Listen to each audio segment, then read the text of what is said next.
Semoga Selamat dalam pagi. keadaan semoga dalam keadaan yang sehat semua ya Pak ya, dimanapun Ya, Bapak dan Ibu berada. Oke, langsung saja untuk menyingkat waktu Pak, karena ini juga sangat terbatas. Eh, saya mencoba untuk membagi lah ilmu yang dan pengalaman yang sudah saya alami selama beberapa tahun ini. Sebagai latar belakang, work experience saya itu di PT Indonesia Nippon Seiki di tahun 2005, baru sebentar aja Pak.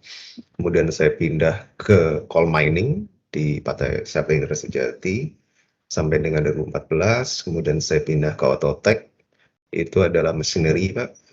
Kami supply ke setiap perusahaan mineral kurang lebih yang ada di Indonesia maupun global. Kemudian di 2021 ini karena merger, kami ada perubahan transformasi job desk, bisa dibilang seperti itu.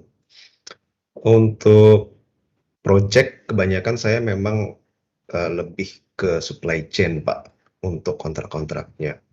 Tapi tidak memungkiri bahwa sebelum di perusahaan-perusahaan yang baru-baru ini sekarang, saya juga terkait dengan perjanjian kerja maupun perjanjian dengan vendor maupun customer. Seperti itu bisa dilihat di sebelah kanan. Ini tidak akan saya bahas lebih lanjut Pak, karena tidak terkait dengan materi. Terus kemudian kita pindah ke next slide. Untuk topik utama ada 3 bahan Pak, agenda yang harus kita emphasize hari ini. Untuk pertama adalah kita pengen tahu potensial negatif impact-nya apa sih Pak, kalau misalkan legal risk-nya itu tidak di-manage dengan baik. Terus kemudian kontrak law-nya itu, nature dan background itu seperti apa. Terus interpretasi dalam kontrak, basic type dalam kontrak. Ini mungkin basic type dalam kontrak saya ambil dari pengalaman yang sudah saya alami. Jadi mohon maaf kalau misalkan tidak sesuai dengan, karena jenis kontrak itu banyak sekali dan nanti akan kita bahas selanjutnya.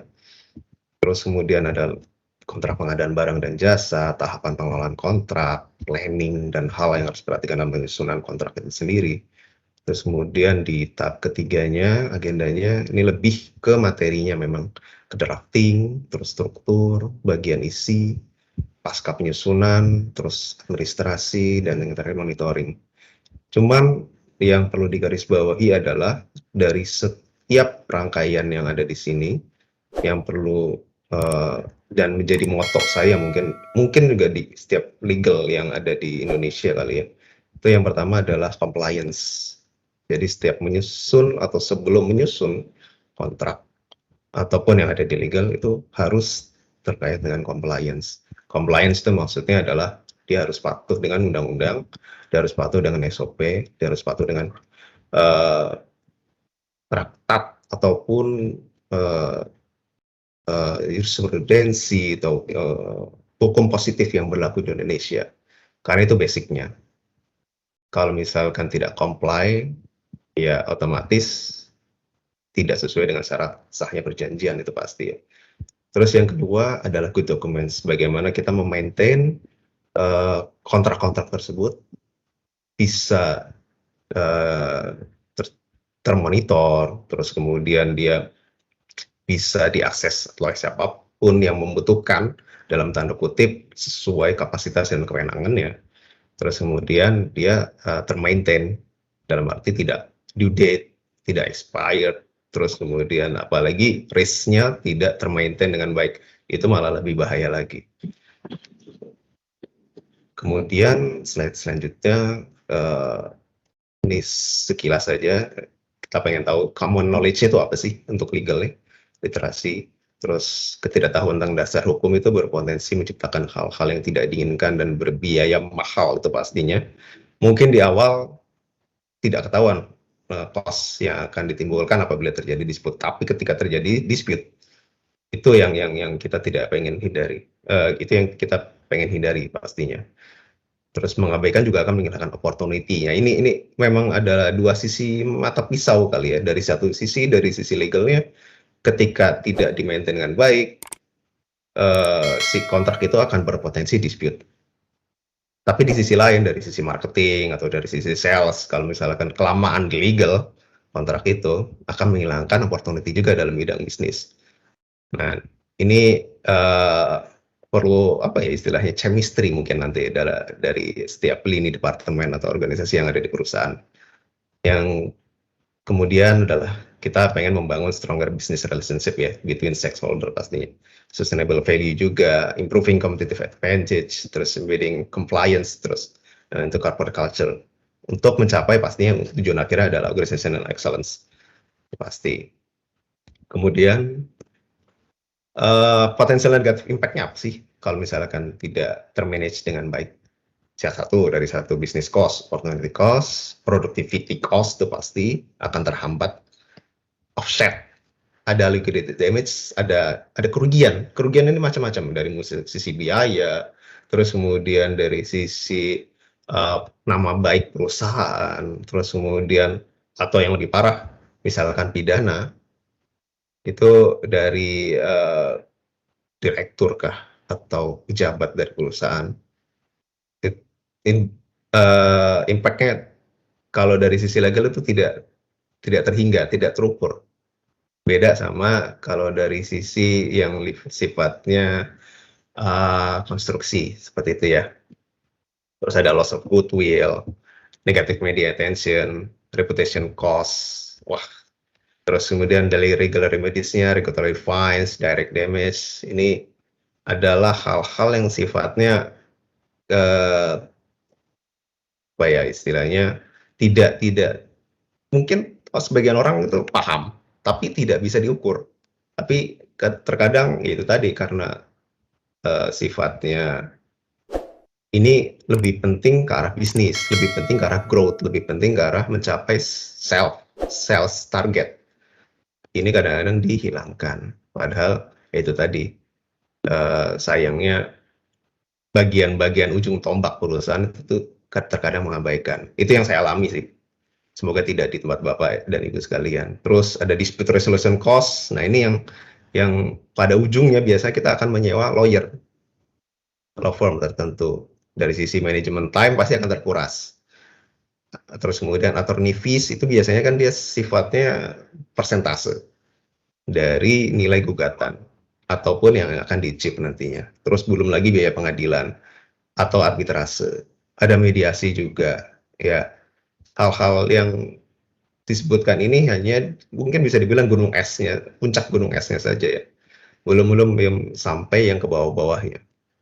Apalagi kalau misalkan sekarang udah zaman media sosial, itu para pihak kadang-kadang suka memblow up dan efeknya bisnis hancur. Itu yang kita hindari. Oke, terus mengenai background dari kontrak law itu sendiri apa sih Pak? Kita ini sedikit flashback ke arah zaman-zaman kuliah dulu lah kalau misalkan Bapak Ibu ada di Fakultas Hukum mungkin ya. Untuk semua yang saya ambil di sini adalah dari KUH Perdata, Pak. Kitab Undang-Undang Hukum Perdata. Jadi ada beberapa asas. Yang pertama adalah asas kebebasan berkontrak, bahwa setiap pihak itu boleh membuat kontrak, Pak. Jadi setiap orang itu bebas membuat kontrak. Jadi intinya dari undang-undang ini dia menjamin bahwa setiap pihak itu boleh membuat sepanjang tidak bertentangan dengan hukum, undang-undang, dan norma, maupun kepentingan umum ya.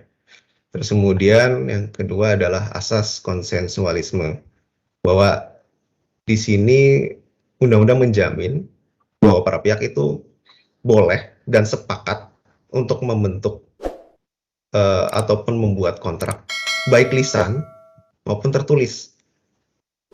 Nah, ini dia, yang lisan itu saja dijamin oleh undang-undang. Tapi intinya, kalau misalkan lisan, agak susah pembuktiannya pada saat terjadi dispute. Itu sih resikonya.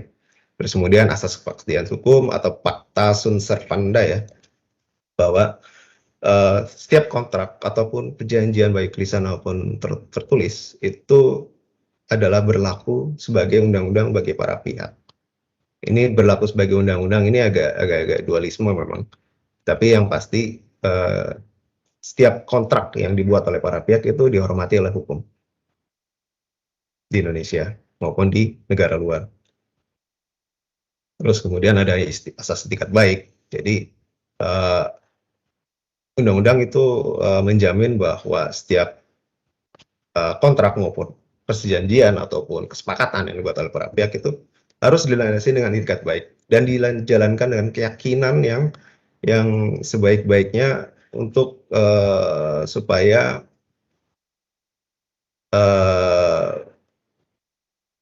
berjalan dengan baik pada intinya untuk mencapai tujuannya. Terus kemudian asas personalitas bahwa yang terikat dengan kontrak itu hanya bagi para pihak yang melakukan dan membuat kontrak, bukan untuk pihak ketiga ataupun pihak lain. Jadi antara pihak A dan B saja, ataupun misalkan B dan C itu adalah satu grup. Tidak bisa A, B, C, D, dan segala macam, dan banyak-banyak hal di situ, itu tidak diperbolehkan. Jadi kalau misalkan si B, C, dan D-nya itu mau melakukan kerjasama ataupun melakukan kesepakatan, harus dalam satu konsorsium yang jelas. Contoh, saya pernah melakukan perjanjian sindikasi dengan 10 bank offshore, dan pihak saya adalah sebagai perusahaan peminjam, dan pihak di luar adalah sebagai kreditur. Dia bergabung dengan 10 bank di luar negeri, dan mereka tergabung dalam satu konsorsium. Atau mungkin kalau misalkan Bapak Ibu di satu joint venture seperti itu bisa dibilang bukan dari dua pihak ya, tapi itu memang dia tergabung dalam satu pihak. Terus kemudian pengertian perjanjian itu apa sih? Dia adalah satu perbuatan di mana satu pihak atau lebih mengingatkan dirinya terhadap satu orang atau lebih. Ini ada di pasal 1313. Jadi ini secara teoritis sekali sih memang. Menurut Salim, perjanjian adalah hubungan hukum antara subjek hukum yang satu dengan subjek hukum yang lain dalam bidang harta kekayaan, di mana subjek hukum yang satu berhak atas prestasi. Prestasi itu adalah janji ya, Bapak Ibu, atau promise. Dan itu juga subjek hukum yang lain berkewajiban untuk melaksanakan prestasinya sesuai dengan yang telah disepakatinya. Jadi ada hal-hal penting yang terkandung dalam perjanjian atau kontrak. Perbuatan hukum, ada dua orang atau lebih, dan saling mengikat diri. Seperti itu. Terus, kontrak tidak harus tertulis. Dalam perjanjian internasional, kadang-kadang mereka itu hanya dengan kata sepakat saja dan dengan jabat tangan itu sudah dianggap cukup, Pak. Jadi menurut mereka nothing in principle requires a contract to be concluded in or evidenced by writing. It may be proved by any means including witnesses. Jadi kalau misalkan tanpa tertulis, ini mungkin zaman jadul dulu ya Pak, ini asas ini ya. Jadi kalau saya bilang di zaman sekarang pasti tidak berlaku lagi, walaupun mereka juga menganut fakta sunt serpanda ya, janji itu harus ditepati, terus berlaku sebagai undang-undang bagi dua pihak. Jadi alasannya apa sih Pak kalau misalkan harus tertulis? Itu setiap pihak mengetahui dan apa yang diperjanjikan atau disepakati, menjamin secara tertulis kepentingan para pihak, terus mengurangi kemungkinan salah satu pihak tidak dapat memenuhi prestasinya, yang kemudian alasan administrasi itu pasti, dan kemudian ketertiban pembuktian bila di kemudian hari ada dispute. Ini kalau tidak tertulis bukan agak lagi, pasti akan sulit sekali Pak pembuktiannya. Terus jadi kita bagi, ada lagi kontrak tertulis karena undang-undang. Negara di mana kontrak tersebut dibuat atau berlaku mensyaratkan harus dibuat tertulis. Contoh, ada perjanjian pengalihan hutang piutang, ada pengalihan cesi, ada perjanjian asuransi, ada perjanjian waralaba, ada transaksi derivatif atau saham. Terus ada lagi kontrak yang wajib dibuat di depan PPAT atau notaris ya. Kalau sekarang PPAT namanya. Adanya perjanjian jual beli tanah. itu harus dengan PPAT, Pak. Di PP nomor 24 tahun 97. Dan dari kontrak yang wajib dibuat di depan notaris. Ada jaminan dan hak tanggungan. Ini contohnya kalau misalkan perjanjian dengan pihak bank atau perjanjian dengan lessor atau leasing yang mengharuskan adanya agunan. Jadi sejumlah aset kita itu harus ditanggung dan dibuat perjanjiannya di depan notaris, dan itu nanti akan sebagai jaminan apabila kalau misalkan si debitur gagal bayar. Begitu juga dengan fidusia. Kebetulan ini hampir-hampir mirip, cuman keduanya adalah wajib di depan notaris. Tidak bisa antara kedua belah pihak saja, baik lessor maupun lesinya. Itu. Terus kemudian penafsiran terhadap isi kontrak. Dalam KUH Perdata, maka harus diselidiki maksud dari para pihak yang membuat perjanjian. Jadi ketika sebelum membuat perjanjian, ada kalanya saya terutama ya, saya coba cari tahu dulu. Misalkan contoh kontrak jual beli dengan vendor tertentu. Apa sih yang menjadi dasar kita harus membeli produk tersebut, dan apa sih objek perjanjiannya? Terus kemudian transaksinya mau seperti apa sih? Payment-nya akan seperti apa? Bla-bla segala macam. Terus kemudian harus diselidiki pengertian yang memungkinkan kontrak itu dapat dilaksanakan. Pengertian-pengertian apa saja yang misalkan yang harus dicantumkan dalam definisi. Dan itu harus dibuat konkret. Tidak boleh ambigu, tidak boleh polyinterpretable atau yang sifatnya dapat menjadi sengketa nantinya ketika terjadi wan prestasi misalkan. Wan prestasi adalah ingkar janji ya. Dan itu sifatnya kalau misalkan tidak dijelaskan di depan, apalagi dicantumkan, dibuat tertulis, itu akan menjadi bermasalah nantinya. Terus hanya dipilih pengertian yang paling selaras dengan sifat perjanjian. Sama dengan poin 2, harus dipilih pengertian itu maksudnya adalah tidak boleh adanya kata-kata dan kalimat bersayap, yaitu tadi ambigu tadi. Dan harus ditafsirkan menurut kebiasaan dalam negeri atau tempat dibuat perjanjian. Misalkan di Indonesia ya harus walaupun governing law-nya atau undang-undang atau sifat governing law itu dia mengacu pada hukuman hasil perjanjian itu. Menurut misalkan hukum Australia, tapi kalau misalkan dia ada di Indonesia, dia harus mengacu kepada kebiasaan, norma, kepentingan umum yang ada di Indonesia. Itu diwajibkan oleh KUH Perdata. Terus kemudian HK harus ditafsirkan atas kerugian orang yang minta diperjanjikan satu hal, dan untuk keuntungan orang yang mengikatkan dirinya untuk itu. Jadi kembali lagi kepada poin 4 tadi, dia harus mengacu pada kepentingan yang ada di Indonesia dan juga kepada kepentingan para pihak.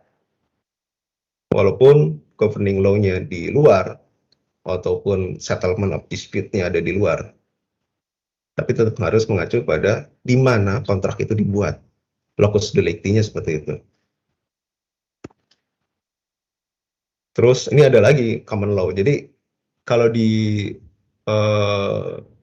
hukum itu ada, kita menganut dua sistem, Pak. Civil law dan common law. Common law adalah negara-negara yang menganut common law, kayak misalkan Amerika, terus kemudian Singapura, terus kemudian negara-negara Inggris dan persemakmuran dan lain-lainnya. Kalau kita, karena kita dijajah Belanda, dia menganut sistem civil law. Prancis dan negara-negara Eropa kebanyakan civil law. Jadi ada beberapa poin, plain meaning rule misalkan, kata-kata yang sudah jelas itu tidak boleh disimpangi melalui interpretasi. Ini ada beberapa kelebihan dan kekurangan lah pastinya menurut common law atau civil law itu sendiri. Terus kemudian hakim akan cenderung menafsirkan suatu klausul sedemikian rupa sehingga paling tidak mempunyai satu efek. Kemudian hakim akan menilai seluruh dokumen yang bersangkutan, jadi harus melakukan penilaian sistematis. Hakim akan selalu cenderung melakukan penafsiran restriktif sedemikian rupa ada kata-kata umum, ada contoh spesifik, nanti akan diberikan arti yang cocok dengan contoh-contoh yang diberikan. Ada efek restriktifnya juga, jadi ada penafsiran kontra preferentum. Jadi yang meragukan harus ditafsirkan berdasarkan kerugian dari pihak yang meminta. Terus para pihak yang telah mengatur hal tertentu harus dianggap telah mengatur secara lengkap, sehingga tidak ada peluang untuk penafsiran adanya implied term atau klausul yang belum disepakati secara eksplisit.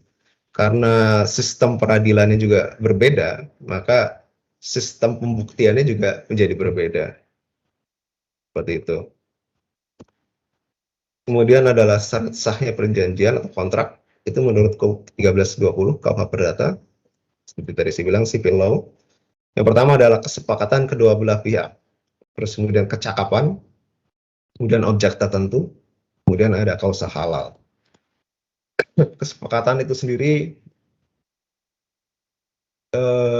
bisa dibilang kalau misalkan dibagi dengan kata lisan saja, tidak harus tertulis, itu adalah dianggap sepakat, baik antara kedua belah pihak. Terus kemudian kecakapan itu maksudnya adalah dia mampu melakukan perbuatan hukum dan dia berwenang untuk melakukannya. Terus ketiga adalah objek tertentu. Objek itu harus jelas, seperti tadi saya bilang, konkret, baik berupa prestasi, baik atau berupa jasa untuk melakukan, memberikan sesuatu, berbuat sesuatu, atau tidak berbuat sesuatu. Jadi pasal 1234 KUH Perdata yang terkait objek nanti akan kita bahas juga. Terus kemudian ada kausa yang halal. Kausa yang halal ini maksudnya tidak bertentangan dengan norma dan kepentingan umum yang lain-lain dan kesusilaan lah undang-undang seperti itu. Terus kedua A dan B itu adalah syarat subjektif, dapat dibatalkan. Maksudnya dapat dibatalkan di sini adalah harus dengan persetujuan hakim atau pengadilan. Terus kemudian yang C dan D adalah syarat objektif dan ini batal demi hukum. Batal demi hukum berarti kalau misalkan tidak terpenuhi maka tidak ada perjanjian atau tidak ada kesepakatan itu yang terjadi. Seperti itu, Pak. Sampai sini mungkin ada pertanyaan atau ada sanggahan misalkan atau ada saran. Silakan, Pak. Saya minum juga ya, Pak ya. Sorry. Ya. Pak Sumitro, raise hand, apa ada pertanyaan, Pak? Pak Sumitro. Ya, Pak Usman. Ya, silakan, Pak. Yang dimaksud dengan kecakapan untuk melakukan perbuatan hukum itu yang seperti apa ya? Nah, nanti kita akan bahas, Pak, di slide selanjutnya kebetulan. Oke. Saya minum lagi, Pak ya. Sorry. Iya. Yang lain, mungkin ada yang lain? Jadi, seperti yang saya jelaskan tadi di awal ya, silakan bagi teman-teman yang akan bertanya, kita tidak memberikan sesi khusus untuk bertanya, jadi langsung saja terhadap hal yang mungkin teman-teman langsung ada hal-hal yang perlu ditanyakan, silakan langsung ditanya dengan raise hand atau melalui chat ya, bisa juga. Kalau melalui chat berarti nanti kita yang akan membacakan, nanti pembicara yang akan kemudian menyampaikan jawabannya. Nah, kalau bisa sih dibuat open discussion aja, Pak. Saya bebas saja kalau misalnya ada sanggahan atau saran atau apapun kritik. Silakan. Jadi ya teman-teman, jadi ini kita adalah sharing ya. Jadi boleh kalau mungkin teman-teman ada yang kemudian tidak sepakat dengan apa yang disampaikan atau mungkin punya referensi lain, silakan disampaikan. Kita open discussion ya. Tidak mutlak apa yang disampaikan itu artinya sudah benar semua gitu ya. Jadi bisa aja nanti teman-teman punya referensi yang mungkin lebih detail gitu ya. Nah, mungkin dari saya mungkin ada sedikit pertanyaan. Ini kan karena kita pesertanya adalah rata-rata background-nya adalah HR gitu ya, atau mungkin dari perusahaan yang outsourcing. Nah, rata-rata mereka itu adalah mungkin banyak mereview tentang perjanjian kontrak dengan perusahaan outsourcing atau sebaliknya, kita yang perusahaan outsourcing melakukan perjanjian dengan user gitu kan, atau perusahaan lain sebagai usernya gitu loh. Nah, mungkin dari apa yang disampaikan sebelumnya tadi ada resiko-resikonya terhadap kontrak yang berkaitan dengan outsourcing itu apa saja kita. Mungkin sedikit dibahas Pak Satria ya. Jadi kira-kira resikonya itu apa saja. Terus bagaimana kita mensiasatinya dengan kontrak-kontrak yang berkaitan dengan misalnya perusahaan outsourcing atau perusahaan outsourcing dengan usernya gitu, seperti itu Pak. Sedikit saja. Mau dibahas sekarang ya berarti ya. Oke, jadi gini, terkait dengan kontrak itu poinnya Pak, objeknya itu memang harus jelas. Terus event of default atau one prestasinya itu di antara para pihak terus diatur. Yang pertama, tentu saja di atas semua itu compliance. Jadi ketika kita bicara masalah perjanjian kerja, terus kemudian masalah perjanjian outsourcing, harus merujuk kepada undang-undangnya, Pak. Jadi nanti di bagian agak akhir-akhir slide itu, ada beberapa perjanjian yang memang harus diatur oleh undang-undang, sesuai undang-undang. Ada perjanjian yang karena asas kebebasan berkontrak tadi seperti yang disebutkan di awal, itu para pihak boleh secara bebas melakukan kontrak sesuai dengan kebutuhannya. Tapi seperti yang outsourcing, terus kemudian perjanjian kerja, itu harus mengacu kepada undang-undang yang berlaku. Kalau yang sekarang kan Undang-Undang Cipta Kerja ya. Kalau yang sebelumnya kan Undang-Undang Tenaga, Undang-Undang Nomor 13 itu tadi. Itu umbrella umbrella law-nya itu harus mengacu kepada situ. Kalau misalkan kedua perjanjian, baik perjanjian kerja maupun outsourcing itu bertentangan dengan undang-undang, itu mohon maaf, itu batal demi hukum, Pak. Ya. Seperti itu. Poinnya di situ. Ya.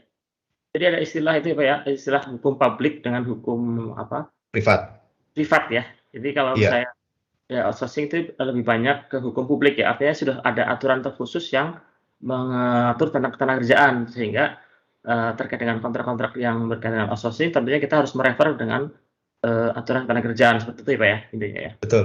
Dan tidak boleh disimpangi Pak. Itu Pak. Itu poinnya. Baik. Oke, mungkin ada yang lain? Silahkan teman-teman. Saya hanya ini aja memancing supaya kita ada komunikasi ya, gitu loh. Iya. Mungkin masih pagi Pak, Sabtu pula.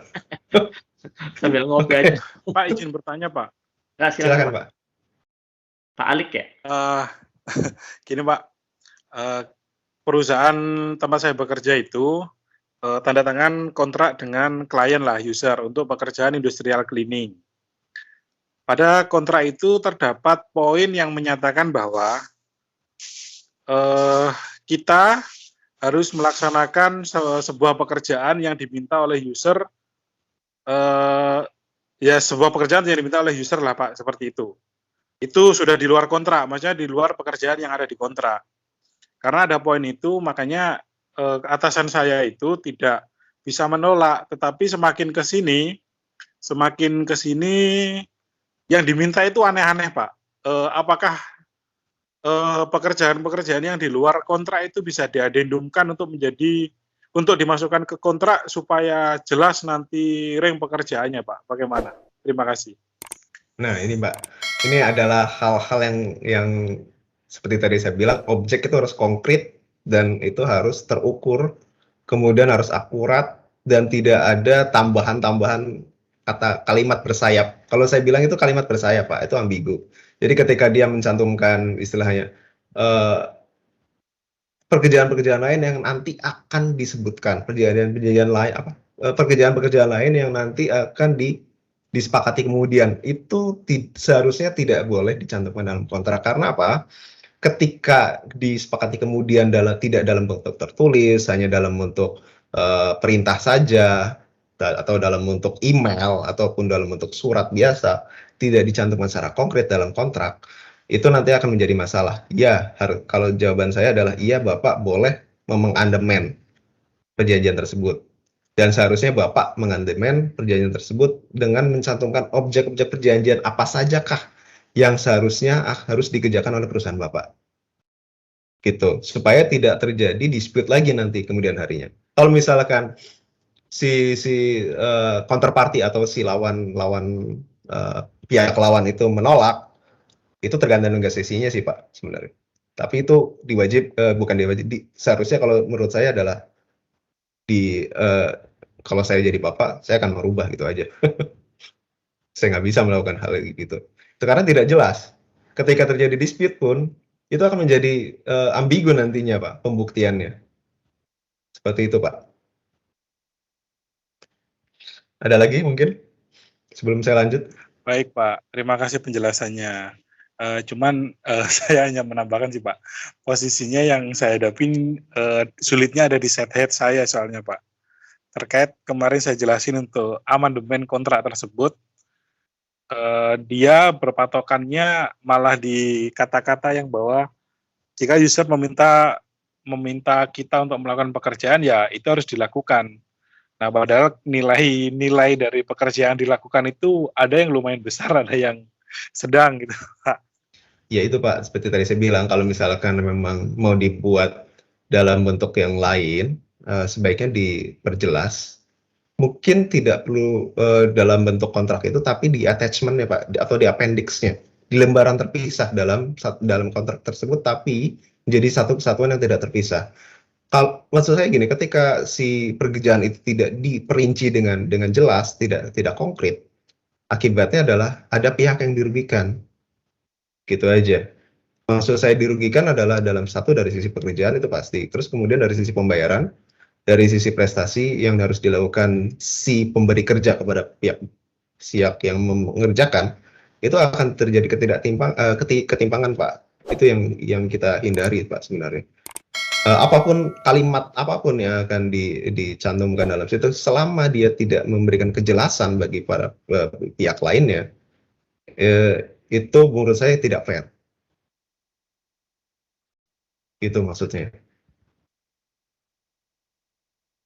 Jadi memang harus dibuat jelas, objeknya harus jelas, terus maunya seperti apa, biayanya seperti apa. Kalau misalkan mau dibuat per unit, misalkan per hour atau per day atau per pekerjaan, nggak ada masalah, monggo-monggo saja. Tapi itu tadi harus dibuat jelas, dan itu mungkin kalau saran saya sih sebelum misalkan Bapak menegosiasikan, Bapak berdiskusi dulu di internal, apa saja sih yang dibuat checklist ya, pekerjaan-pekerjaan yang biasanya dilakukan atau menjadi pekerjaan tambahan yang selama ini menjadi tanda kutip sangkutan seperti itu ya, ganjelan, dan tapi dilakukan terus, dibuat checklistnya, terus kemudian nanti Bapak coba propose lagi kepada pemberi kerja dengan tambahan biaya tertentu misalkan, supaya bisa menjadi lebih fair dan itu menjadi amandemen. Seperti itu Pak. Cuman kalau misalkan nggak bisa juga ya saya kembalikan lagi kepada perusahaan Bapak. Seperti itu Pak. Siap Pak, terima kasih masukannya, terima kasih banyak. Sama-sama Pak. Oke, kita lanjut lagi ya Pak. Pak. Kenapa? Itu namanya pasal omnibus. Jadi muat apa saja itu ya. Ini yang harusnya memang dari di awal harus kita hati-hati. Memang harus betul kalau yang dikatakan Pak Satria tadi, kita harus ya negosiasi, harus disebutkan pekerjaan apa yang dimaksud kayak gini gitu di awal. Kita harus jelas nih. Nah, kalau mengerjakan apa saja nanti ya justru pekerjaan tambahan itu lebih besar daripada nilai kontrak itu sendiri gitu. Bisa jadi kan seperti itu. Oke, lanjut Pak. Ya, nanti saya bahas juga situ Pak. Ya. Oke, siap. Terus kemudian ini menurut common law ada beda lagi. Tadi common law itu yang di negara-negara di luar ini, Indonesia pasti. Ada override and acceptance, lebih simpel sih kalau saya bilang. Kalau common law itu ada yang kesesuaian kehendak dari masing-masing yang mengikat secara hukum, adanya prestasi atau janji, terus kemudian kompeten parties. Ini sorry Pak agak teoritis, tapi saya pikir basicnya dulu yang saya pengen bangun ya kepada Bapak sekalian dan Ibu sekalian. Nah, terus kemudian ini kontrak yang ada di Indonesia menurut KUH Perdata. Ada namanya kontrak nominat sesuai pasal 13-19 KUH Perdata, ada jual beli, tukar menukar, sewa menyewa, penyanyi melakukan pekerjaan, susulan perdata, badan hukum, hibah, penitipan barang, pinjam pakai, pinjam meminjam, pemberian kuasa, bunga tetap atau abadi, penyajian untung-untungan. Mungkin Pak Usman masih hafal ya Pak ya? Untung-untungan, kan Sovereinscom Pak, bahasa Belandanya. Lupa Pak. Penanggungan utang, terus ada perdamaian, dan ini sifatnya memang perjanjian atau kesepakatan Pak antara para pihak. Terus kemudian kontrak-kontrak nominat, kontrak yang timbul, tumbuh, dan berkembang dalam masyarakat. Ada leasing atau franchise, terus joint venture tadi sebutkan, keagenan, production sharing contract, penjanjian kerja, terus ada non-disclosure agreement atau NDA, dan banyak macamnya Pak. Terus kemudian ini ada kontrak di Indonesia yang terkait dengan construction, manufacture, fabrication. Ini diatur dengan dulu ada Kepmen nomor 8 tentang barang dan jasa ya, kalau nggak salah. Terus nomor 16 kemudian dirubah lagi menjadi Perpres 12 tahun 2021. Dibagi menjadi kontrak pengadaan barang dan jasa lamsam, harga satuan, gabungan lamsam dan harga satuan. Ada agreement, ada biaya plus imbalan. Ini saya nggak bahas satu-satu Pak, karena terlalu teknis Pak. Terus kemudian kontrak pengadaan pekerjaan konstruksi, ada lamsam sama kurang lebih, ada tambahannya ada perta kunci atau bahasa kerennya turnkey Pak, biaya plus imbalan. Terus kemudian pengadaan jasa konsultasi dan konstruksi, lamsam, waktu penugasan, umbrella agreement, dan pengadaan jasa konsultasi konstruksi. Penjelasannya seperti ini. Agak terlalu teknis, kita skip saja. Sorry Pak. Terus kemudian ini internasional, masih sama dengan construction, manufacture, fabrication, ada fixed price. Terus kemudian insentif, cost plus. Terus intinya sih dari kontrak-kontrak tersebut di atas diatur berdasarkan resikonya dengan fixed price dari masing-masing resiko tersebut, di mana resiko kepada pembeli satu sisi dan cost kontrak dengan maksimum risk kepada pembelinya pada sisi lain. Nah, ini contoh kontrak standar. Ini sesuai jadi kalau saya bilang kontrak itu ada baiknya untuk yang sering dibuat template saja, dibuat SOP atau dibuat standar parameter, dan jadi para pihak itu tinggal mengisi yang kosong-kosong saja. Tapi mengenai legal terms-nya itu harus disesuaikan dengan bagian legalnya di perusahaan Bapak dan Ibu masing-masing. Kalau internasional itu konstruksi dan EPC misalkan ada lembaganya dan sudah mengeluarkan kontrak standar mereka, dan ini bisa dibeli. Pertama adalah FIDIC, terus kemudian Joint Contract Tribunal of RIBA, Royal Institute of British Architect, terus kemudian dari Singapura, Hong Kong Institute of Architect juga ada. Terus Undang-Undang Jasa Konstruksi di Indonesia ini juga mengatur mengenai uraian-uraian klausula yang harus dimuat dalam kontrak kerja konstruksi. Jadi seperti saya bilang tadi, ada beberapa perjanjian atau kerjasama yang harus mengacu kepada undang-undang, dan ini adalah salah satunya. Kemudian di sebelah kiri ini, saya dan tim legal kebetulan karena dulu di coal mining dan kita ada 7 site Pak yang harus kita urus, dan itu karyawannya luar biasa banyak dan pekerjaan juga luar biasa banyak. Akhirnya kami buat template. Ada sewa alat berat, jasa pelatihan, spare part supply consignment, spare supply biasa, spare part supply vendor health system, jasa konstruksi, jual beli berat, dan lain-lain dan segala macam. Intinya si project manager di masing-masing site tersebut tinggal mengisi saja. Tapi kami juga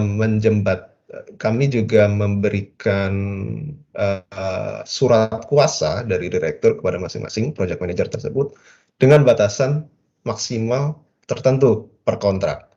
Kami waktu itu memberikan 350 juta per kontrak kepada masing-masing dari project manager tersebut.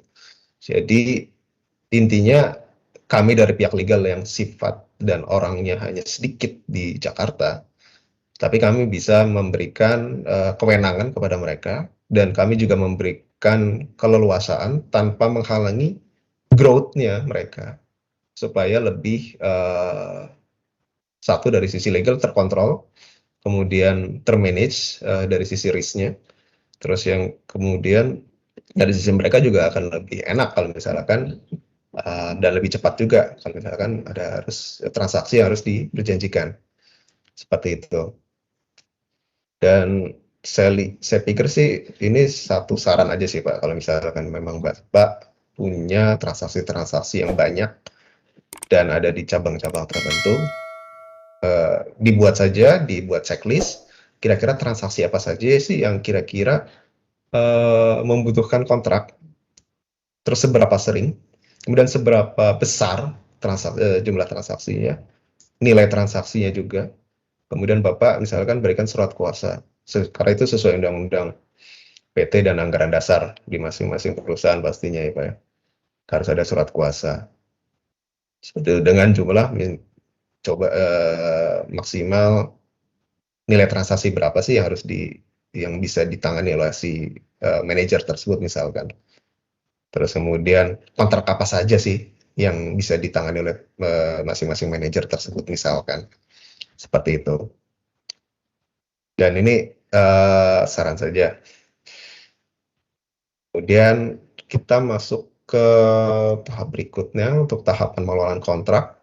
Itu ada planning, ada drafting, ada administration, dan monitoring. Untuk planning itu sendiri, kita harus tahu dulu nih, dari masing-masing pihak itu, kebutuhannya apa saja, terus latar belakang dari pihak tersebut itu apa saja, dia perusahaan yang seperti apa, dia ada di mana, terus bonaviditasnya seperti apa, terus terdaftar di AHU atau tidak. AHU itu adalah, saya lupa ya panjangannya apa ya, yang ada di Kemenkumham intinya. Jadi itu Bapak bisa menelisik keberadaan dari si perusahaan tersebut, dari mulai pemegang sahamnya siapa saja, terus lokasi di mana, jumlah share-nya itu berapa, itu ada terdaftar di AHU. Kalau misalkan dia PT, itu Bapak bisa cari di situ. Terus kemudian understanding the breakdown dari kontrak tersebut mau dibuat seperti apa sih nantinya, natifnya mau bagaimana gitu. Jadi kalau misalkan mau jual beli apa? Kalau misalkan sewa, mau sewa apa? Terus nanti dari mulai depan sampai dengan belakang itu dari pihak legal tuh, kalau saya sih terutama cari tahu dulu. Ini mau dibuat seperti apa nih nantinya nih kontrak ini. Terus ujung-ujungnya mau gimana? Terus nanti ketika kontrak itu berakhir, itu nanti akan dibuat seperti apa? Gitu. Terus kemudian harus tahu dulu objek transaksinya itu apa. Seperti tadi ada kasus, kita harus tahu, kita berikan checklist masing-masing. Ini objeknya kalau misalkan banyak, ya udah checklist saja. Terus kemudian kalau misalkan nanti konstruksi, let's say konstruksi, dia biasanya kan berdasarkan performance, persentase. Misalkan 25%, terus 30%, 40%, itu harus dicantumkan. Terus kemudian payment terms-nya itu seperti apa, berdasarkan prestasi juga kah, atau berdasarkan performance juga kah, atau akan seperti apa. Terus membutuhkan bank garansi atau tidak, seperti itu. Terus negosiasinya seperti apa. Negosiasi ini bisa dengan internal itu sendiri, bisa juga langsung dengan si counterparty-nya atau pihak lawan. Sebagai note saja, jadi berkonsultasi pada saat menyusun kontrak itu akan jauh lebih efisien daripada setelah terjadinya sengketa. Terus ini yang kedua adalah draft kontrak baku. Biasanya dari prinsipal atau pihak lawan itu dia punya template sendiri, dan kita sebagai pihak lawan itu mau nggak mau harus menuruti dari counterparty. Kalau misalkan, kalau saran dari saya sih, kalau misalkan Bapak dan Ibu tidak yakin, jangan langsung ditandatangan, jangan langsung diterima, jangan langsung diiyakan saja, jangan langsung disepakati, jangan langsung apapun membuat kesepakatan, tapi minta waktu. Dan jangan sungkan untuk tidaklah melanjutkan menandatangani kontrak. Dan gunakan opsi untuk berkonsultasi kalau misalkan tidak ada legal department yang kompeten di tempat Bapak dan Ibu, konsultasi dengan konsultan hukum yang kompeten, itu wajib. Terus kemudian memilah hal-hal yang prinsipil dan yang kurang prinsipil, juga hal-hal yang dapat berakibat buruk bagi perusahaan.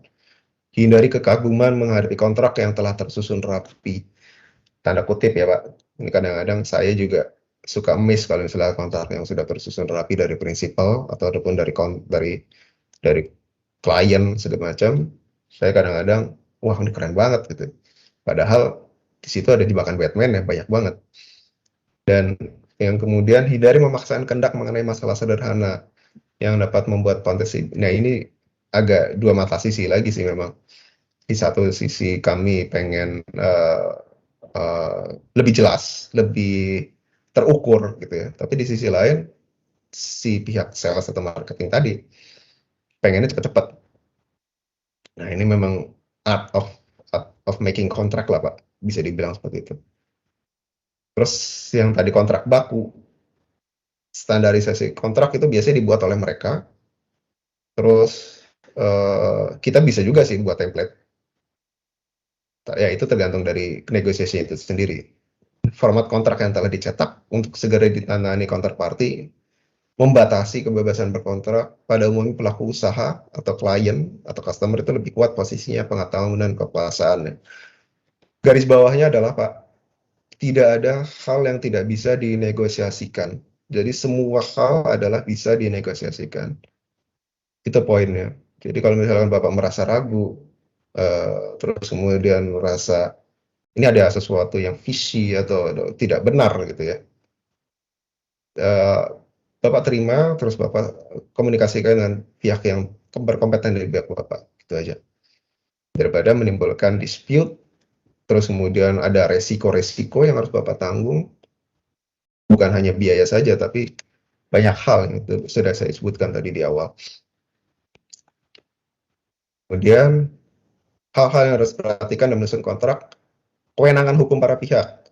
Misalkan itu PT, kita harus tahu dulu, dia itu PT-nya benar-benar terdaftar atau tidak, lokasinya, domisilinya sesuai. Misalkan kita bisa minta terkait domisili, ada SKDP, ada TDP-nya. SKDP adalah surat keterangan domisili perusahaan, itu biasanya dikeluarkan oleh dulu dari kelurahan, kalau dari sekarang itu bisa dari kota setempat lah, saya lupa. Terus kemudian TDP, tanda daftar perusahaan, itu biasanya berlaku 5-10 tahun kalau nggak salah ya. Terus kemudian anggaran dasarnya, itu Bapak bisa minta, anggaran dasar itu boleh disebarluaskan ke pihak lain yang membutuhkan terkait dengan kontrak itu sendiri. Tapi tidak disebar di medsos ya Pak ya. Terus kemudian ada alas hak yang sah.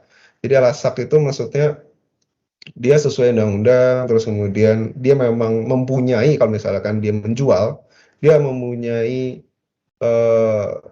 title, sertifikat, hak milik misalkan kalau tanah, terus kemudian dia memang pemegang license-nya, terus kemudian dia adalah pemegang hakinya atau IP-nya, intellectual property-nya dan segala macam. Kalau misalkan Bapak tidak yakin bahwa dia adalah pemilik, lebih baik jangan. Gitu. Terus kemudian objek kesepakatan itu harus, seperti saya bilang, harus jelas, harus rinci, supaya kalau misalkan terjadi dispute tidak mengganggu keseluruhan kontrak, tapi hanya objeknya saja, dan objeknya itu hanya tertentu saja, tidak semua objek. Kalau misalkan ada beberapa beberapa objek yang harus dicantumkan dalam kontrak tersebut. Terus pilihan hukumnya seperti apa? Pilihan hukum itulah governing law. Bapak mau pakai hukum civil law, Bapak mau pakai common law, Bapak mau pakai negara Indonesia atau negara di luar Indonesia misalkan, nggak ada masalah misalkan.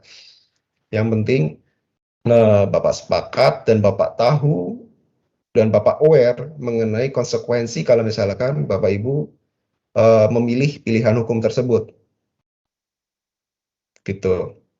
Terus penyelesaian sengketa itu Bapak mau pakai pengadilan negeri, ini macam-macam pengadilan negeri. Pengadilan negeri bisa di lokasi perusahaan Bapak, pengadilan negeri bisa di lokasi si lawan si counterparty, terus kemudian atau di lokasi lain, walaupun itu pasti tidak akan diterima oleh hakim yang di tempat lain. Gitu. Jadi pilihannya ada dua untuk pengadilan negeri di tempat Bapak atau di tempat counterparty. Kemudian ada alternatif lain, arbitrase ataupun mediasi. Untuk arbitrase itu sendiri ada batas minimal transaksi yang akan ditangani oleh Badan Arbitrase Nasional Indonesia, dan itu diatur dalam Undang-Undang Nomor 30 Nomor 99. Gitu. Terus kemudian pengakhiran kontraknya mau seperti apa nantinya? Apakah setelah perjanjian atau objek atau jasa itu selesai dilakukan, misalkan Bapak jual beli itu leveraging-nya atau title delivery-nya selesai sampai di tempat customer atau tempat Bapak atau bagaimana, itu harus diperhatikan juga dan harus dikomunikasikan dengan banyak pihak yang terkait, itu pasti. Terus kemudian tadi sudah disebutkan di awal, jadi para pihak itu harus teridentifikasi dengan jelas sesuai undang-undang. Kalau misalnya PT harus sesuai undang-undang PT, yayasan harus sesuai dengan undang-undang yayasan, koperasi harus sesuai dengan undang-undang koperasi, perorangan harus mempunyai KTP, terus dia memang mempunyai warga negara Indonesia misalkan yang sah, atau misalkan warga negara asing, dia harus punya kelengkapan dokumen supaya bisa melakukan kerjasama ataupun perjanjian di Indonesia. Bukan hanya paspor saja, tapi ada perjanjian kerja misalkan, atau IMTA, atau KITAS, dan lain-lainnya. Juga perlu diperhatikan apabila tindakan tersebut tidak sesuai atau bahkan melebihi kewenangan yang diberikan. Misalkan gini, manajer menandatangani kontrak. Kita harus tahu dulu, dia punya surat kuasa atau tidak dari direktur tempat dia bekerja. Karena yang sesuai undang-undang dan sesuai anggaran dasar, yang berhak untuk melakukan tanda tangan, perjanjian atau transaksi itu adalah direktur, tidak yang lain. Kalau misalkan direktur itu boleh memberikan surat kuasa kepada pihak lain, manajer misalkan atau yang lain, itu harus dibuktikan. Dan itu tidak boleh melebihi kewenangannya. Ini yang kadang-kadang kita, wah ditangani manajer nih, berarti dia sudah comply gitu. Itu yang kadang-kadang salah kaprah gitu ya. Terus kemudian background-nya. Pada dasarnya itu para pihak berharap bahwa kontrak yang ditandatangani dapat menampung semua keinginannya. Nah ini dia yang kadang-kadang seperti Bapak yang bilang bahwa ada kalimat yang ternyata dapat merugikan.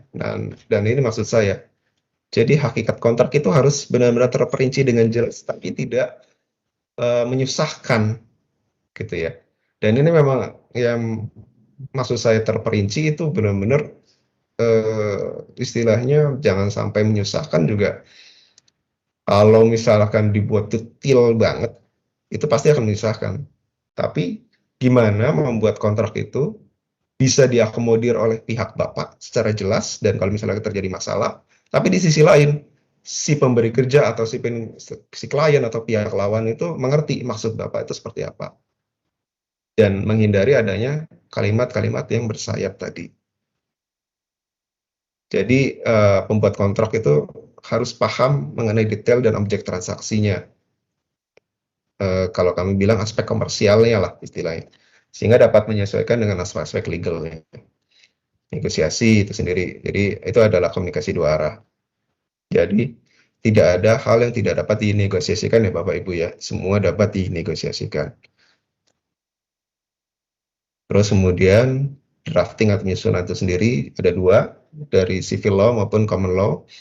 Dari Indonesia itu sendiri adalah judul kontrak, pembukaan, pihak-pihak dalam kontrak, konsideran atau recital, isi kontrak, kemudian penutup dan signing. Nah, kalau di USA ada recital atau konsideran itu, misalkan tulisan menimbang, terus karena ini, karena itu, bahwa para pihak gini, itu namanya. Ada di part recital dan consideration. Warranties adalah garansi atau jaminan dan representasi diwakili oleh siapa saja. Risk allocation-nya, hak dan kewajiban, condition, tanggal dan ketentuan, boilerplate-nya, dan signature. Kalau misalkan negosiasi, saya buat seperti ini Pak. Ini hanya contoh saja, Bapak bisa buat sendiri dan template Bapak sendiri.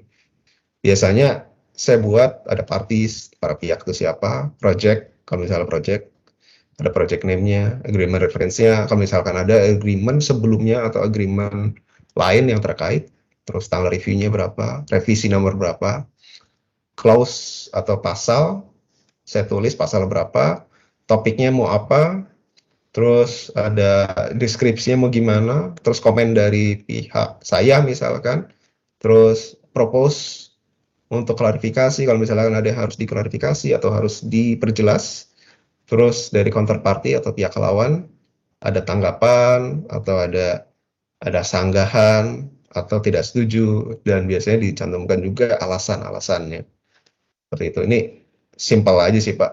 Tapi kan kalau misalkan dalam bentuk email itu mungkin lebih simpel lagi, tapi tidak terdokumentasi biasanya. Jadi saya lebih buat saya pribadi, kalau misalkan ada negosiasi notulensi seperti ini, atau minutes of meeting lah ya, simple lah, dengan pihak lawan, baik dengan customer ataupun vendor yang nilainya besar dan membutuhkan kontrak yang jelimet dan benar-benar membutuhkan banyak pihak, saya buat seperti ini. Tapi tidak semua kontrak memang saya buat seperti ini, hanya sifatnya yang benar-benar masif saja. Seperti itu. Terus ini ada struktur dan anatomi kontrak. Di sini ada bagian pendahuluan, sebagian pembuka, sebutan dan atau nama kontrak, dan penyebutan selanjutnya atau singkatan. Tanggal dari kontrak, tempat dan tanggal dibuat dan ditandai kontrak. Terus pencantuman identitas para pihak. Para pihak harus disebutkan secara jelas. Orang yang mendatangani harus disebutkan kapasitasnya sebagai apa. Jangan sampai kalau misalkan dia sebagai direktur, ya harus disebutkan sebagai direktur, sehingga dia berwenang. Tidak bisa hanya menyebutkan nama saja, kecuali kalau misalkan dia perorangan. Perorangan pun harus disebutkan sebagai perorangan. Dan harus menyebutkan nomor identitasnya untuk dicantumkan dalam kontrak tersebut. Terus bagian penjelasan bahwa dia memang berhak dan berwenang untuk menandatangani kontrak tersebut. Terus kemudian bagian isi, definisi ini penting Pak, kalau misalkan Bapak itu kontraknya memang membutuhkan definisi-definisi khusus yang di luar awam. Jadi ketika terjadi dispute harus mengacu kepada pasal definisi ini. Ketika terjadi dispute dan tidak ada pasal definisi, maka saya khawatir ketika terjadi sengketa ataupun nanti tidak ada definisinya segala macam, harus mengacu ke siapa, harus mengacu kemana, undang-undang apa, tidak disebutkan secara jelas, ujung-ujungnya malah mengganggu pelaksanaan kontrak itu sendiri. Terus yang kemudian yang kedua adalah objek, hak dan kewajiban terus jelas, prestasinya atau event of default-nya itu, syarat-syaratnya yang bisa disebut atau termaksud atau menjadi parameter dari prestasi itu apa saja sih? Mau pembayarannya mau seperti apa? Kayak gimana? Terus itu adalah komersial aspek. Komersial aspek ini biasanya diatur dan dibicarakan, dikomunikasikan dengan pihak-pihak yang terkait ya di perusahaan Bapak internal. Specific transaction-nya, technical aspek, flow process, itu juga komersial aspek. Nah, general terms ini adalah ranah dari legal. Baik itu domisili hukum, baik itu sengketa, governing law, dan lain-lain. Itulah ranah dari bagian legal. Dan ini tidak bisa diganggu-gugat. Jadi karena kami, misalkan legal itu yang paling tahu, nanti kira-kira kontrak kita akan bermasalah atau tidak. Kalau misalnya bermasalah, ini akan seperti apa. Makanya bagian legal harus mengatur ini dan ini tidak bisa diganggu-gugat. Kemudian adalah bagian penutup, ada closing, biasanya menerangkan mengenai para pihak yang menandatangani kontrak memang memiliki kapasitas dan menyatakan terikat dengan isi kontrak. Jadi di awal si para pihak itu menerangkan bahwa dia memiliki kapasitas dan di akhir pun dia menegaskan kembali bahwa dia memiliki kapasitas. Kemudian tanda tangan seperti biasa, ada kontrak, ada nama jelas dan ada jabatan. Untuk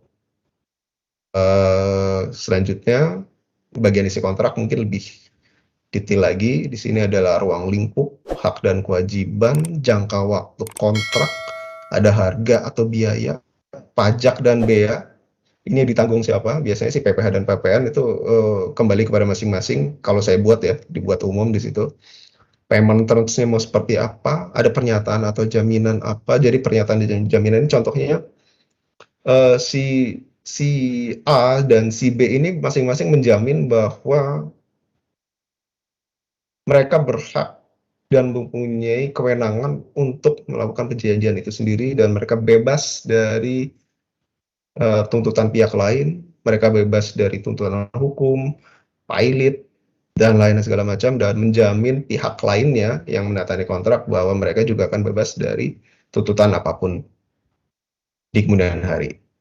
Terus confidentiality atau kerahasiaan, di sini Bapak dan Ibu bisa mengatur seberapa rahasia, terus parameter apa saja yang bisa menjadi rahasia, dan berapa lama kontrak ini bisa menjadi rahasia bagi para pihak sampai disclose, sampai bisa di open public. Rata-rata sih sekitar 10-15 tahun. Atau bahkan ada yang lebih, atau bahkan ada yang unlimited. Dan itu kembali kepada masing-masing pihak. Force majeure intinya adalah keadaan memaksa, bisa karena bencana alam, bisa karena aturan pemerintah, riot, strike, atau huru-hara dan segala macamnya. Dan ini Bapak bisa menambahkan atau mengurangi tergantung dari konteks perjanjian, terus kemudian lokasi di mana Bapak melakukan transaksi itu sendiri. Karena yang paling mengetahui adalah masing-masing pihak. Dan ini harus detail ya Pak ya, untuk force majeure ya. Bisa sampai ada hal-hal yang sifatnya nanti kira-kira berpotensi akan menimbulkan force majeure tapi tidak dimasukkan. Atau misalkan sebaliknya juga, ada pihak yang diuntungkan dan Bapak akan dirugikan nanti ya gara-gara force majeure ini. Ini harus detail di sini. Terus kemudian walaupun prestasi atau cedera janji atau event of default, terus jelas parameternya wan prestasi itu apa saja. Misalkan dia tidak melaksanakan perjanjian sampai dengan tidak melaksanakan pekerjaan 5 hari berturut-turut misalkan, untuk kejadian kerja misalkan. Terus kemudian dia tidak performance untuk konstruksi misalkan hanya 50% dalam waktu 3 bulan dan lain-lain. Ini harus dibuat detail tapi juga manusiawi dan tidak menghalangi, seperti tadi saya bilang, tidak menghalangi growth atau bisnis itu sendiri.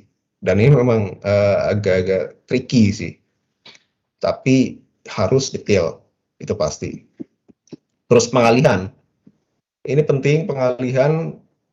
Bapak boleh mengalihkan, tapi juga boleh tidak mengalihkan. Jadi pihak lain tidak boleh mengalihkan tanpa persetujuan pihak lainnya secara tertulis.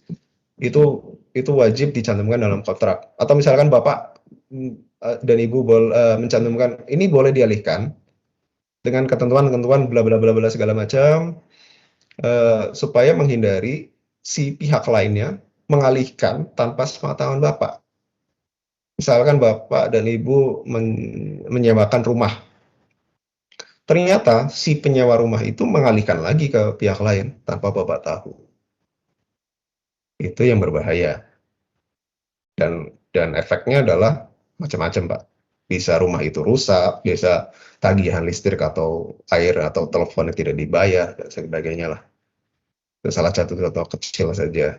Terus berakhirnya kontrak ini mau seperti apa sih nantinya? Mau bisa memang karena durasinya sudah habis, terus kemudian bisa karena wan prestasi, bisa karena salah satu pihak mengakhiri, dan lain-lain. Terus yang kemudian adalah keterpisahan. Keterpisahan ini maksudnya gini, apabila salah satu dari pasal dalam kontrak tersebut tidak bisa dilaksanakan oleh salah satu pihak, tidak menyebabkan pasal lainnya dalam kontrak tersebut menjadi tidak dapat dilaksanakan. Misal, dalam satu objek perjanjian diperjanjikan A, ternyata si B ini terkena kendala lah, entah itu dari suppliernya atau dari si penyedia jasa lainnya yang mensupport dia itu tidak bisa tepat waktu. Itu tidak menjadikan seluruh isi kontrak menjadi tertunda. Dia bisa menjalankan isi kontrak lainnya.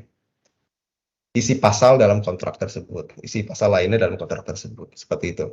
Dan ini kalau menurut saya wajib dicantumkan supaya menghindari hal-hal seperti itu, Pak. Terus governing law dan jurisdiction-nya, seperti tadi saya bilang, pilihan hukum dan settlement of dispute seperti apa. Terus ketentuan lain-lain. Ini agak rancu, tapi saya pikir wajib dicantumkan dalam perjanjian. Bapak mau tulis apa saja di situ. Contoh hal-hal yang sifatnya kayak amandemen, adendum, itu boleh dicantumkan dalam ketentuan lain-lain. Salah satu contohnya seperti itu. Terus kemudian ini adalah tambahan yang sebelah kanan. Cuman ini penting dicantumkan dalam kontrak. Kalau misalkan memang konteks kontraknya itu sendiri memang mengharuskan untuk itu. Delivery terms, terus mau seperti apa delivery terms-nya? Contoh Incoterms-nya mau seperti apa? Incoterms yang sekarang kan 2020, ya, iya. Mau seperti apa? Terus title transfernya ketika barang, kalau misalkan jual beli itu beralih kepada si pembeli, itu syaratnya mau seperti apa? Apakah dari Incoterms misalkan FCA atau dia X-Work gitu ya? Apakah cukup dengan itu saja maka barang beralih? Atau harus dengan FOB atau misalkan DDP, DDU sekarang itu menjadi beralih dan itu harus dicantumkan dalam kontrak. Terus variation and extension of time. Variation kalau misalkan tadi ada perubahan, ada amendment atau addendum itu dicantumkan dan dibuat tertulis. Terus ada perpanjangan waktu itu harus dibuat tertulis. Defects liability kalau misalkan ada ini maksudnya terkait dengan tanggung jawab apabila ada cacat. Misalkan Bapak beli barang atau Ibu beli barang, terus kemudian ada defects, itu tanggung jawab atau menjual, misalkan, itu tanggung jawab kepada si pihak lawan itu sampai dengan apa sih? 100% kah? Atau di bawah itu kah? Atau bisa dengan asuransi atau pihak ketiga kah? Seperti itu. Terus liability atau tanggung jawab liquidated damage for delay, kalau misalkan ada delay, tanggung jawabnya mau seperti apa? Mau sebatas apa? Ini juga harus diatur supaya kalau misalkan ada delay tidak salah-salahan seperti itu. Terus supaya mencegah dari pihak lain juga tidak menagih misalnya 100% gitu kan atau 120% dari nilai kontrak. Nah, itu akan bahaya juga. IP adalah hak cipta, terus atau trademark atau haki ya, yang terkait haki atau license segala macam. Ini wajib dicantumkan. Kalau misalkan Bapak Ibu di perusahaannya memang benar-benar strict untuk IP-nya. Terus kemudian indemnities atau ganti kerugian. Ganti kerugian ini harus dicantumkan juga kalau memang perlu. Dan sebaiknya memang perlu untuk perjanjian berjajar tertentu harus dicantumkan sampai dengan sebatas apa sih pihak Bapak dan Ibu atau pihak lain itu harus mengganti kerugiannya. Apakah 100% tadi, apa 120% tadi, atau bagaimana itu harus diatur. Ketiga, ini untuk jaga-jaga aja memang, tapi harus diperjelas di awal. Terus asuransi, apabila memang asuransinya harus, asuransi apa saja yang harus? Misalkan public insurance, terus general liability insurance, atau workman compensation insurance, atau misalkan cargo marine insurance, apapun yang terkait dengan pelaksanaan dari kontrak itu wajib dicantumkan, cantumkan. Kita kan nggak bicara masalah BPJS atau asuransi lain yang memang diatur dan diwajibkan oleh undang-undang, tapi asuransi lain yang memang sifatnya privat, tapi dapat menjamin kelangsungan dari perjanjian itu sendiri. Terus kemudian exclusion dan limitation of liability, pengecualian dan batasan dari tanggung jawab dari masing-masing pihak itu apa saja sih? Kalau misalkan saya memberikan atau saya menjual barang ini kepada Bapak dan Ibu, tapi batasan saya hanya sampai barang itu diterima oleh Bapak Ibu saja. Kalau misalkan ada tambahan atau warranty dan segala macamnya, itu bukan tanggung jawab saya lagi. Bisa saja seperti itu. Makanya harus diperjelas. Ini bisa diatur, bisa dibuat dalam satu pasal tersendiri, ataupun dimasukkan ke dalam pasal yang ada di sebelah kiri tadi, terkait objek perjanjian atau scope of work-nya. Suspension, penundaan. Kalau misalkan ada penundaan dan segala macam, itu mekanismenya seperti apa sih? Pemberitahuan atau komunikasinya akan seperti apa? Terus kira-kira konsekuensinya akan ditanggung oleh pihak lain itu akan seperti apa?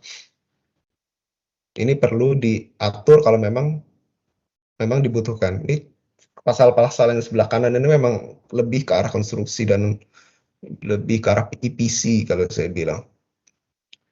Terus QEHS-nya adalah kalau misalkan di perusahaan tambang atau di perusahaan oil and gas yang atau di perusahaan customer yang mengharuskan adanya safety compliance atau quality compliance, ini dicantumkan dan biasanya harus comply kepada masing-masing dari customer itu tersendiri. Kalau saya bilang apabila di perusahaan ibu dan bapak sudah menganut safety compliance itu sendiri, which is better, itu bisa negosiasikan dengan mereka. Tapi kalau misalkan mereka memang mengharuskan dan tidak bertentangan, saya pikir nggak ada masalah. Kita bisa menganut dengan sistem QHS mereka. Terus untuk commissioning ini contohnya kalau misalkan sama dengan title transfer. Commissioning adalah pihak bapak atau ibu atau misalkan menjual barang atau membeli barang, itu adalah dari mulai title of transfernya sampai dengan barang itu running sekian bulan atau misalkan sekian hari dan tidak ada masalah, itu namanya commissioning, dan itu harus diatur kalau misalkan memang mengharuskan seperti itu. Oke. Sampai sini ada lagi? Saya mau minum dulu kebetulan. Ada pertanyaan lagi mungkin? Ya, silakan teman-teman. Biar nggak ngomong sendiri nih. Kering juga nih. Iya. Ya, memang banyak istilah-istilah hukum ya. Jadi teman-teman yang mungkin tidak di backgroundnya hukum, tapi yang jelas di sini ini adalah basicnya lah gitu kan. Basic dalam hal kontrak itu ya seperti ini gitu. Ya, ini basic banget. Mungkin ya. Jadi kalau teman-teman memang pengen tahu lebih dalam tentang isi kontrak, memang harus pertama harus dipelajari. Kemudian kalau memang tidak paham dengan istilah-istilah itu, sebenarnya ya bertanya kepada pihak yang kompeten lah ya. Mungkin kalau teman-teman di situ ada bagian legal, itulah mereka legal lah yang akan mereviewnya seperti itu. Silakan teman-teman yang lain kalau ada pertanyaan ya yang mungkin sedang dihadapi ya di perusahaan masing-masing. Kita masih ada waktu sekitar berapa nih? Masih ada ternyata udah satu setengah jam ya. Nggak nyangka ya. Aduh, ya Apa lanjut dikit lagi ya? Ya 45 menit kurang ini sisanya ya. Jadi boleh nggak lanjut lagi dikit? Dimanfaatkan teman-teman, silakan. Gini ada pertanyaan juga nih, materinya nanti bela desain nggak nih Pak? Boleh lah. Oke, jadi teman-teman bisa pelajari ya. Mungkin ada yang di skip bisa dibaca nanti detailnya untuk dipelajari lagi. Nah, untuk membahas menambah wawasan kita. Ya, silakan dilanjut Pak kalau tidak ada pertanyaan. Ya, thank you. Untuk governing law dan jurisdiction, jadi para pihak kita dapat memilih sendiri hukum yang harus dipakai untuk kontrak dengan pembatasan, yaitu sepanjang tidak melanggar ketertiban umum dan tidak menjelma menjadi penyelundupan hukum. Penyelundupan hukum itu maksudnya kalau hukumnya bilang A tapi bapak pura-pura atau ibu pura-pura nggak tahu tentang hukum itu gitu loh. Itu bertentangan dengan teori fiksi. Pak Usman masih hafal kali ya teori fiksi ya Mas? Bahwa setiap undang-undang yang dilakukan di Indonesia itu berlaku sebagai dan dianggap bahwa setiap warga negara itu paham. Seperti itu. Itu menurut Saudara Gautama di bukunya Pengantar Hukum Perdata Internasional Indonesia. Terus jurisdiction, kewenangan pengadilan untuk memutus sengketa atau disebut juga sebagai kewenangan pengadilan atau competent jurisdiction menurut Black's Law Dictionary ya. Jika salah satu pihak dalam perjanjian adalah warga negara atau badan hukum asing, pada umumnya pilihan jurisdiksi yang akan disepakati dalam hal timbulnya suatu perselisihan sengketa adalah dengan arbitrase. Nah, pertanyaannya apakah dimungkinkan governing law dan jurisdiction yang berbeda? Jawabannya adalah dimungkinkan Bapak dan Ibu. Governing law-nya saya sering kebetulan saya perusahaan asing, jadi entah kenapa mindset-nya mereka, walaupun kontraknya di Indonesia, mereka tidak mau menggunakan governing law Indonesia. Jadi mereka menggunakan governing law-nya negara. Kebetulan perusahaan saya kan berbasis di Finland. Jadi mereka menggunakan governing law Finland, law jurisdiction-nya yang dekat dengan Indonesia, arbitrase Singapura atau SIAC. Saya nggak tahu kenapa. Tapi kalau saya dari sisi mereka sih, mengingat kondisi politik hukum di Indonesia memang tidak pasti gitu ya. Saya wajar saja seperti itu. Yang jadi masalah ketika berhadapan dengan customer yang menginginkan governing law dan jurisdiction yang sesuai dengan mereka. Tapi ketika kami memilih settlement of dispute-nya di Singapura, kebetulan aja sih kebanyakan paham dan agree dengan pilihan di settlement of dispute di Singapura. Seperti itu. Jadi jawabannya boleh, Bapak dan Ibu. Dan itu kembali kepada masing-masing. Cuman yang jadi catatan lagi, ketika memilih pengadilan negeri yang ada di pengadilan negeri Bapak dan Ibu sekalian, pilihlah yang paling memungkinkan. Misalkan Bapak ada di kantor pusat Jakarta Selatan, ya pilihlah pengadilan negeri Jakarta Selatan. Visi vendor bilang lebih enak ada di pengadilan negerinya mereka, misalkan di daerah. Kalau misalkan Bapak mau di sana nggak ada masalah. Cuman Bapak di Ibu harus paham juga di sana nanti mekanismenya akan seperti apa kalau misalnya terjadi settlement dispute-nya gitu. Gitu. Akan mudahkah, akan murahkah, atau seperti apa? Gitu. Kalau misalkan memang Bapak dan Ibu tidak yakin, jangan diikutin gitu. Jadi tetap kepada yang memilih bagian legal Bapak dan Ibu sekalian. Gitu ya. Jadi jawabannya dimungkinkan. Nah, kemudian adalah force majeure. Force majeure adalah keadaan memaksa. Jadi ketentuan ini memberikan ruang kepada salah satu pihak untuk tidak melakukan prestasinya atau performance atau pelaksanaan kontraknya, baik penggantian biaya, kerugian, ataupun bunga kepada pihak lainnya, karena keadaan yang berada di luar kekuasaannya. Kalau saya sih, biasanya force majeure harus diperhatikan kepada pihak lainnya secara tertulis yang diketahui oleh pejabat yang berwenang, selambat-lambatnya dalam waktu 3x24 jam setelah terjadinya. Terus kemudian saya bilang juga, kegagalan dalam memberitahukan atau tidak dilengkapi dengan bukti yang cukup, maka dianggap tidak terjadi force majeure. Terus yang biasanya saya taruh juga, ada act of God, atau bencana alam, government regulation, atau perubahan, atau pembatasan, kayak PPKM kemarin. Itu bisa disebut sebagai force majeure, kalau misalkan dicantumkan dalam perjanjian ya. War, atau perang, riot, atau huru hara, strike, atau ada Pak Usman strike, ya mogok gitu. Terus ada plague, epidemic, fire atau flood atau earthquake juga harus cantumkan di sini. Kemudian amandemen. Sebenarnya addendum itu juga termasuk amandemen, tapi kadang-kadang ada beberapa pihak yang bilang addendum itu beda sama amandemen, padahal intinya kan sama-sama merubah. Walaupun yang satu menambah, yang satu merubah. Tapi intinya ketika dia menambah, otomatis merubah segala isi yang ada dalam kontrak tersebut kan. Gitu. Jadi perubahan dan atau penambahan klausul dalam kontrak itu disebut amandemen, yang hanya dapat dirubah dengan persetujuan tertulis antara para pihak. Ini harus dicantumkan Bapak dan Ibu ya. Terutama dengan persetujuan tertulis antara para pihak itu wajib dicantumkan.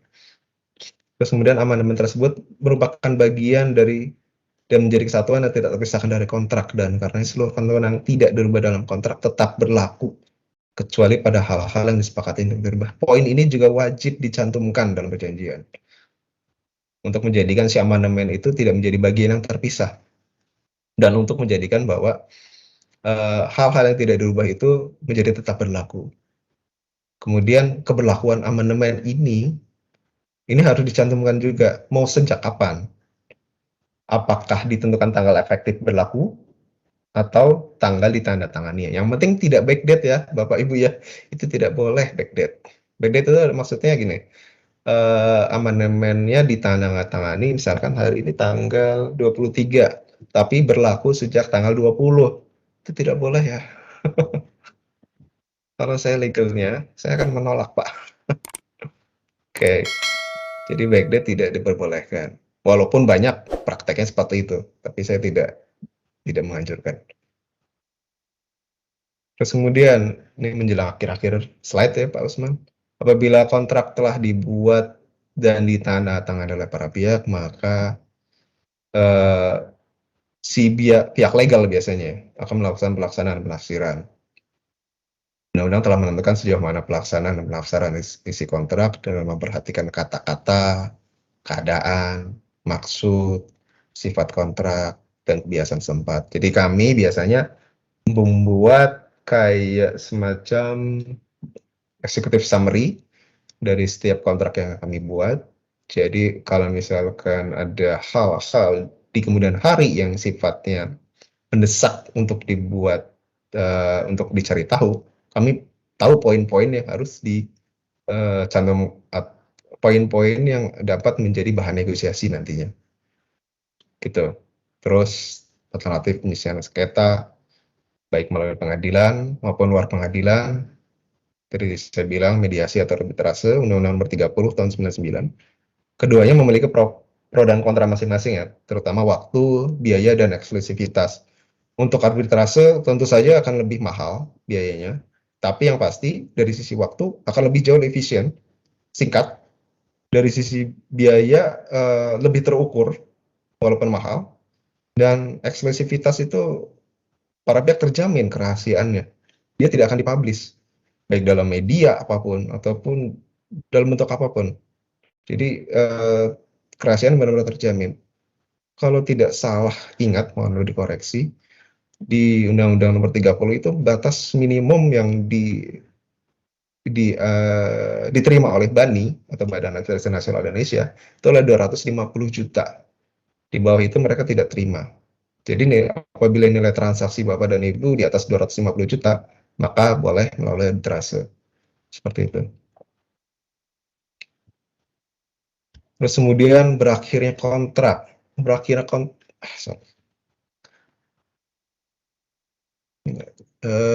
Saya nggak kelihatan di atas. Nah, oke.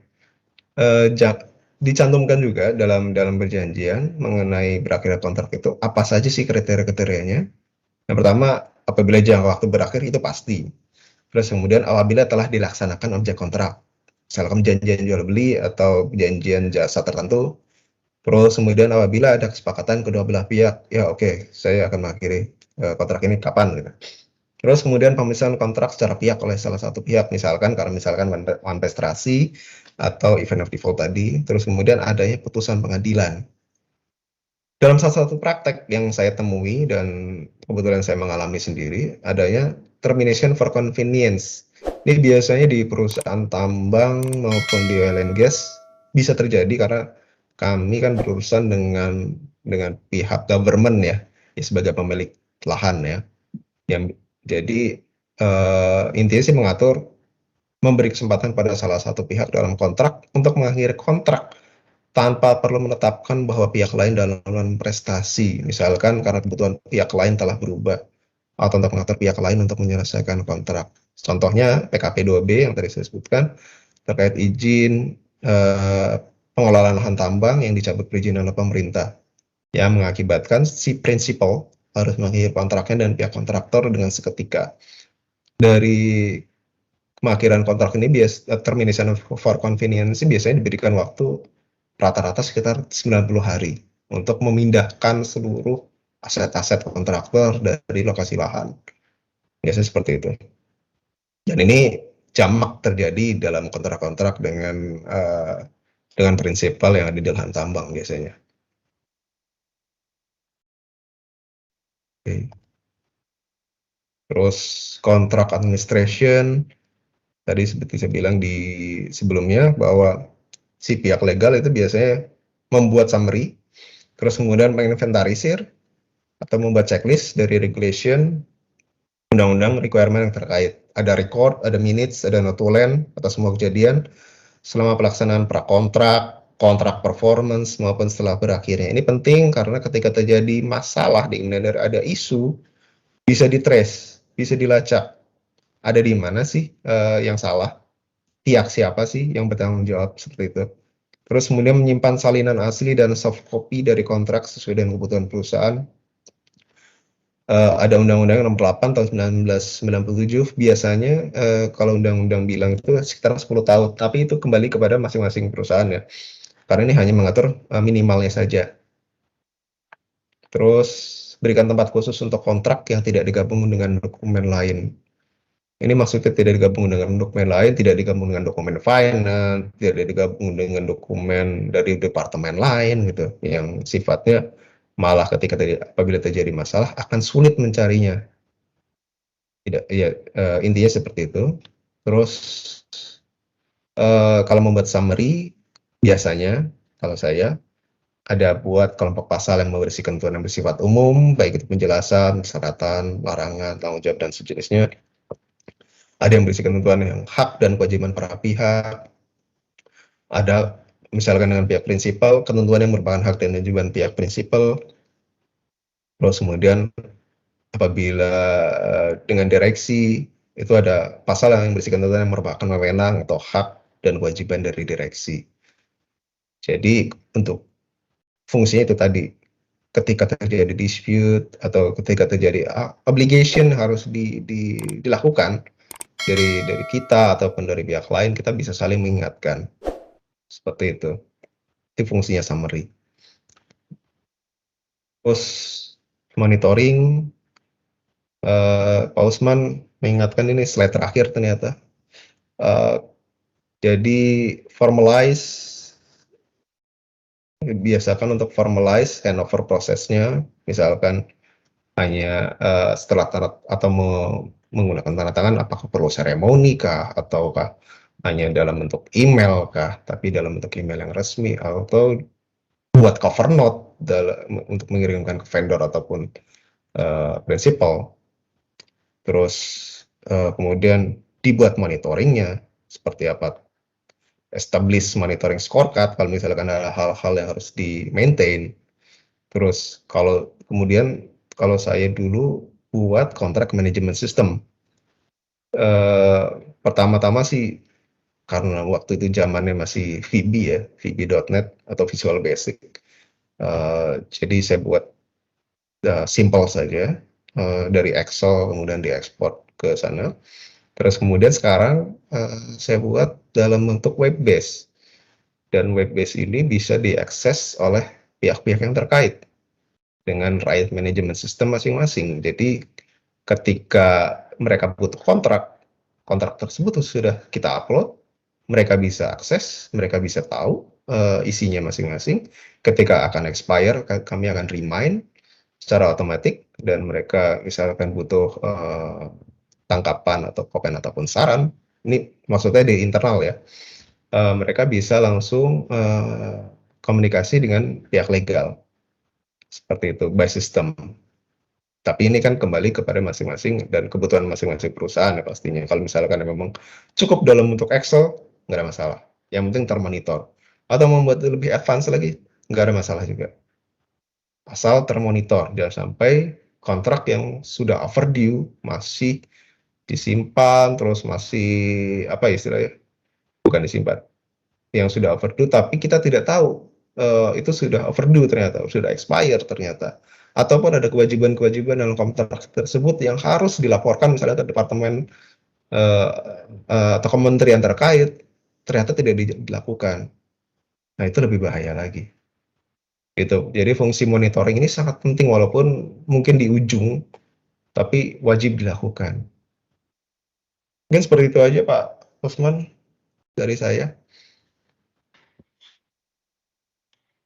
Baik, terima kasih Pak Satria Budi Harjono atas materi yang disampaikan ya, cukup padat sebenarnya ya. Ini kalau tidak diskusi itu sebenarnya ini untuk materi 2 hari ya, full day. 3 hari Pak sebenarnya. Ini agak lebih Ini saya kompres, benar-benar kompres, Pak. Ini dikompres supaya bisa muat untuk 2 jam gitu ya sebenarnya. Nah, mungkin memang banyak hal-hal yang sebenarnya kita ingin bertanya gitu ya. Cuma mungkin teman-teman belum ada gambaran tentang bagaimana. Mungkin kalau saya awali gini, pertanyaan ya kita sebagai orang awam lah, katakanlah saya sebagai orang awam, orang awam. Kita membuat suatu kontrak gitu kan. Nah, tapi kita nggak punya template gitu. Kita punya template sebenarnya apa yang kita akan atur itu kita masih bingung. Nah, mungkin Pak Satria itu bisa memberikan clue ya. Artinya apa sih kemana sih kita bisa mencari referensi, misalnya kita akan membuat draft tentang perjanjian pengadaan jasa katakanlah gitu. Kita mau mereferensi kemana gitu ya, atau mungkin perjanjian apapun lah. Nah, paling tidak kita referensi kemana, kemudian ya apa sih yang minimal diatur gitu loh. Nah, dari sini mungkin teman-teman bisa menjadi gambaran ya membuat suatu kontrak itu apa sih minimalnya apa gitu ya. Yang mungkin kan tidak semua di sini background-nya fakultas hukum ya gitu. Jadi mungkin banyak yang di luar hukum. Jadi mungkin pengetahuan untuk membuat kontrak itu memang ya belum dalam lah, meskipun berdasarkan pengalaman sudah pernah membuat gitu ya. Nah, tapi kalau dalam kondisi kita tidak tahu nih, kita membuat perjanjian pengadaan jasa, kita nggak punya template gitu kan. Minimal kita tahu apa sih yang perlu diatur gitu kan. Atau kalau kita blank juga, kemana referensinya? Seperti itu Pak Satria, bisa dijawab Pak. Oke, terima kasih Pak Usman. Jadi untuk masing-masing kontrak yang kita mau buat atau kita mau draft, itu sesuai undang-undang sudah diatur, seperti tadi saya bilang di slide sebelumnya. Untuk yang kontrak pengadaan jasa misalkan, itu sudah diatur dalam Pres nomor 16 tahun 2012 tentang dan diubah dengan Perpres 12 2021. Bisa dilihat di situ seperti apa aturannya, dan harus mengacu kepada Perpres tersebut, tidak boleh tidak. Terus kemudian perjanjian lain, misalnya perjanjian kerja, harus mengacu kepada Undang-Undang Tenaga Kerja, itu pasti. Terus kemudian kalau misalkan kita mau buat kontrak bebas saja, kita harus tahu mana sih yang aspek legalnya. Aspek legalnya itu adalah governing law, itu pasti. Terus pengalihan berakhirnya kontrak itu pasti, one prestasi, force majeure, pernyataan jaminan, dan di luar itu adalah komersial aspek, dan itu harus sesuai dengan kebutuhan dari masing-masing perusahaan. Kalau misalkan Bapak dan Ibu agak bingung untuk cari referensi, sebenarnya sekarang diguling banyak sekali contoh-contohnya, template-templatenya. Kalau misalkan tidak yakin juga, harus cari ke law firm. Lebih baik menggunakan jasa law firm yang bonafide, itu pasti, supaya mereka dapat draft sesuai dengan kebutuhan. Kalau dengan law firm itu sebenarnya kami bisa dibilang mengalihkan ya sebagian resiko yang harus kami tanggung. Jadi mereka, law firm itu biasanya mempunyai satu jaminan tertentu, apabila ada dispute, maka mereka akan menanggung resikonya. Mungkin tidak seluruhnya, tapi bisa sebagian. Dan pengalihan sebagian resiko itu sebenarnya yang justru menjadi key point dari pembuatan kontrak. Gitu Pak. Jadi kadang-kadang template nggak cuma dari kita aja. Kecuali kalau misalnya kita mau buat blank template ya. Benar-benar dari kontrak draft, benar-benar kontrak draft. Oke. Kalau misalkan mau dibuat seperti itu, silahkan. Tapi harus cari tahu dulu dengan pihak yang membutuhkan kontrak tersebut, kebutuhannya apa saja. Objek yang akan diatur itu apa saja. Terus pelaksanaannya mau seperti apa. Nanti performance appraisal-nya akan seperti apa. Measurement-nya mau gimana. Gitu ya. Terus nanti masalah pernyataan jaminan, confidentiality, force majeure, prestasi, ini kan legal aspek, dan ini banyak banget dicari dimanapun Pak, gitu ya. Kecuali yang komersial aspek tadi. Dan itu harus disesuaikan dengan masing-masing perusahaan, masing-masing kebutuhan juga. Seperti itu, Pak. Kalau misalkan dari pihak customer sudah mengajukan atau pihak lawan sudah mengajukan kontrak baku sendiri misalkan yang buat mereka tidak bisa dirubah, unnegotiable. Ya seperti tadi saya bilang, tidak ada hal yang tidak bisa dinegosiasikan. Semua hal pasti bisa. Hal-hal mana saja yang harus dinegosiasikan. Kalau misalkan tidak sesuai dengan kita, ya dan kita tidak sanggup, ke law firm, Pak. Itu adalah hal yang paling aman yang bisa saya berikan.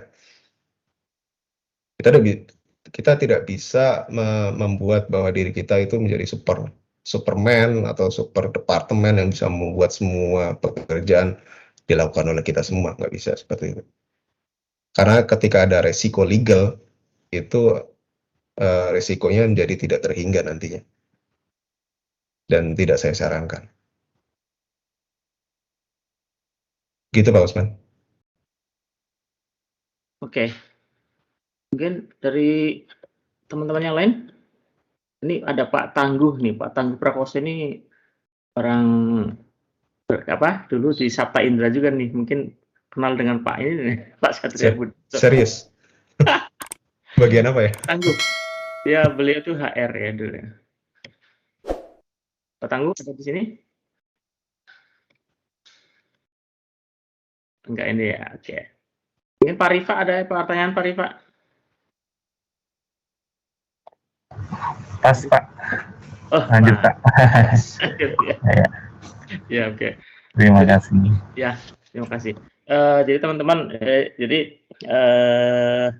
materi yang kita ini memang anak kita kan kita tahu ya banyak yang background HR memang kenapa kita perlu mengisi ini ya tadi bahwa kita perlu tahu ini karena HR di masa depan nanti adalah HR yang adalah dituntut untuk menjadi bisnis partner gitu ya. Jadi tidak hanya menjadi cost center gitu ya, minimal kalau bukan profit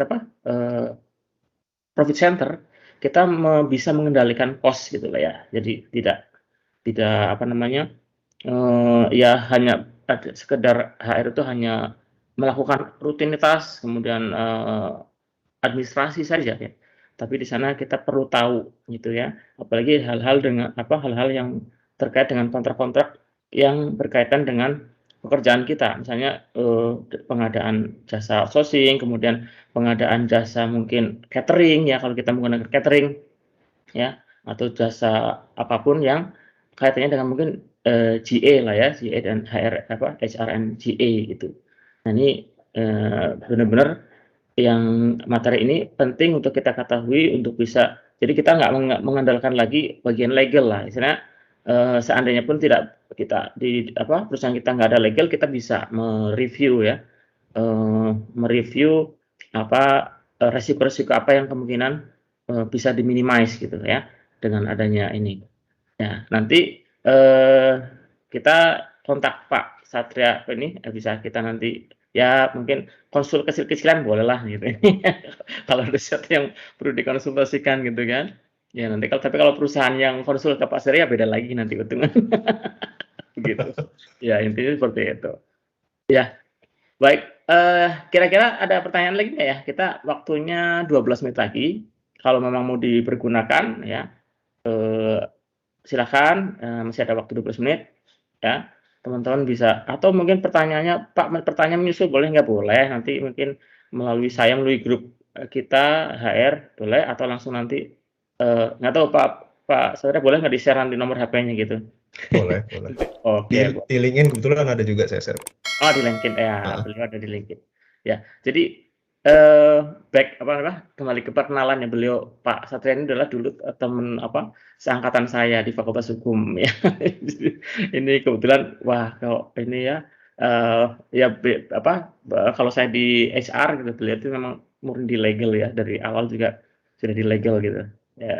Ya sekarang masih di legal Pak ya, masih di legal ya. Sekarang saya di purchasing justru. Oh, ya di purchasing. Tapi tetap aja mereview dokumen juga ya. Ya itu pasti Pak. Ya disitulah Gitu. Fungsinya tetap aja di sana adalah legal karena mereview dokumen-dokumen perjanjian seperti itu. Oke, kalau tidak ada pertanyaan lagi, mungkin kita cukupkan sekian ya. Nanti kita akan share materi ini ke teman-teman semua yang melalui email ya. Jadi tolong emailnya yang salah di ini lagi. Kalau misalnya kemarin tidak dapat undangan atau belum tidak dapat undangan gitu ya karena mungkin tidak mendaftar ya, nanti share saja emailnya ke saya, nanti akan saya kirim melalui email masing-masing.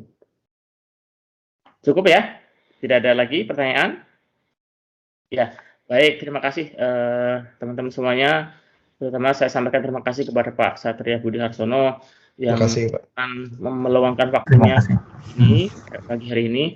Mudah-mudahan apa yang disampaikan menjadi hasanah ya Amin. pengetahuan kita, terutama dalam hal bagaimana kita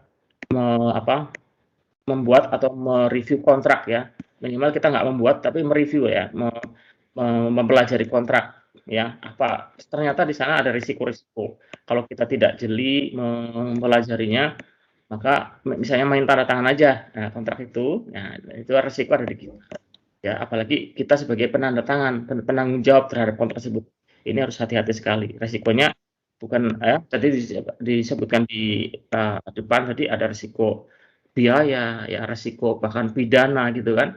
Karena yang menandatangani adalah ya pihak yang bertanggung jawab tentu saja.